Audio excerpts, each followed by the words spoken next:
Hey class, in this video I'm going to talk about the concept of a virtual copy. So go into your Lightroom catalog and into your library module. In one of the videos I talked about cropping, and I'm going to take a look at this image. If you notice that this image is what looks like to be in like a panoramic or letterbox view, and just to review how I was able to enlarge this is the loop view. I hit the spacebar, and if I want to go back to the grid module, I hit the letter G for grid. So spacebar to bring it up close into the loop view. Back to G. Now what if I wanted several versions of this? I know in class I talked about creating a snapshot, but that's not quite the same as in fact, it's very different from a virtual copy. A snapshot is a version of that image in your history, but it's you have to go into that image to access that particular version. What if you want like an image that looks very physically like an image that's in your catalog to represent some different version? That would be a virtual copy.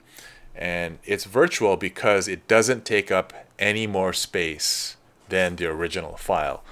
These virtual copies only exist in your catalog. However, you can have as many as you want, and you can have different versions, and you can export any one of these versions, so that way you can share it and it goes out into the world. Remember, everything that you do in Lightroom, only you can see. And in order for you to share it, you have to actually export the images into a format such as a JPEG, so that way other people can consume it. So let's say I wanted another version of this particular image. I'm going to go ahead and I'm going to just right click on the thumbnail, and in here there is a create virtual copy option. Okay, I'll click on that and it will create what looks like a physical copy, because now I have two images here. But what I want you to notice, and I'm going to zoom in on these two thumbnails here. Notice that this is original, and it has this thing called one of two, and then this is the virtual copy. And the way that it is signified is by, if I show you this sort of like a folded page, so to speak, like it's dog-eared when you're reading books, right? That is a virtual copy. Okay, and you can have multiple. So let's say I wanted this virtual copy, but I didn't want the letterbox. I can go in here and the crop tool, and I'm going to reset it back to its original and hit enter. And and I go back to the grid module. Now I have two versions of the same image. Here's the original, and then here is the virtual copy that's not cropped. The one thing about virtual copies, I'm going to go into the virtual copy and develop module. Notice that the history, it doesn't actually copy everything from the history of the original file. It just starts a new history where it displays create virtual copy, and that's it. Okay, so keep that in mind. And then the only thing I did was I reset the crop, so it'll start recording from this point forward. But whatever state that you create a virtual copy in, it's going to actually create that copy in that state. So as you notice that when I created the virtual copy, it was a copy of this image in this state where it was actually cropped. Okay. Let's say I wanted to create another one. I'm going to right click and say virtual copy. And this one I can, let's say I wanted to make this an 8x10. And I'm gonna kind of zoom in a little bit more in here, and I'm gonna kind of reframe it that way, and I hit enter. Now I got three versions of this barn shot. The original, which was cropped to a panorama, a first virtual copy that is just the original ratio, and then I have this third 3 out of 3 this image now that is a 8x10 that's sort of zoomed into the barn. Now, besides having different versions of the file, you could opt to use virtual copies in your collections. Let's say I have the architecture collection here.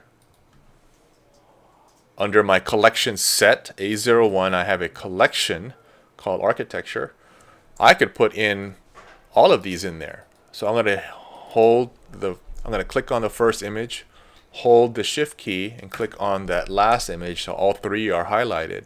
And I'm going to click in the middle of any of these thumbnails and drag it into my architecture collection. And I'm going to go into the architecture collection, and now you see the original and the two virtual copies are in there. You know, I do this a lot where I have virtual copies in a collection, and I'm going to decide which one I want to keep in the collection. So I can say, well, this is an interesting one.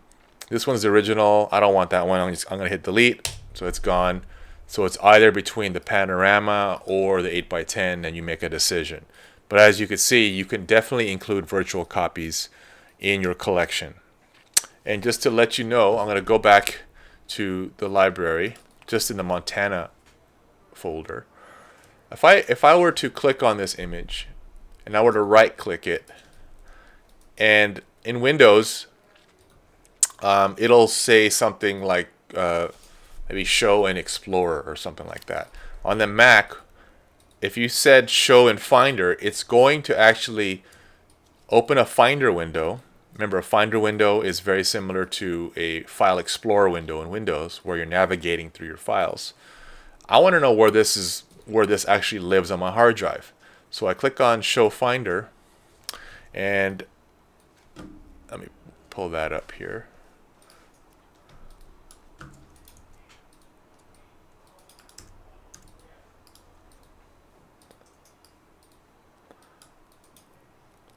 So here, notice that it only has one image. It's the original file, and you don't see it cropped because this is a raw file. The cropped version, it's saved as in the catalog, so you don't see it.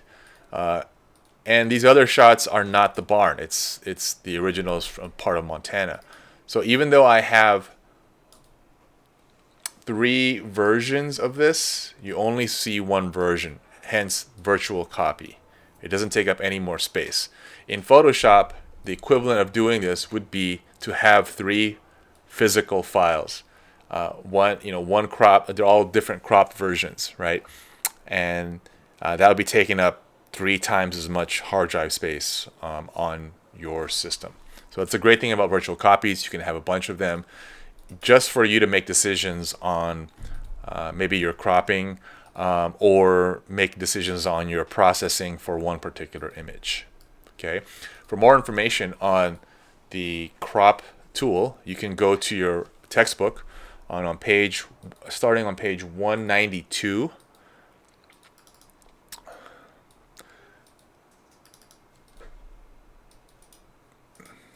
There is the crop, more information on virtual copies. Go to page 192 and it'll talk a little bit more about what I just covered in this video. Okay, and that's it.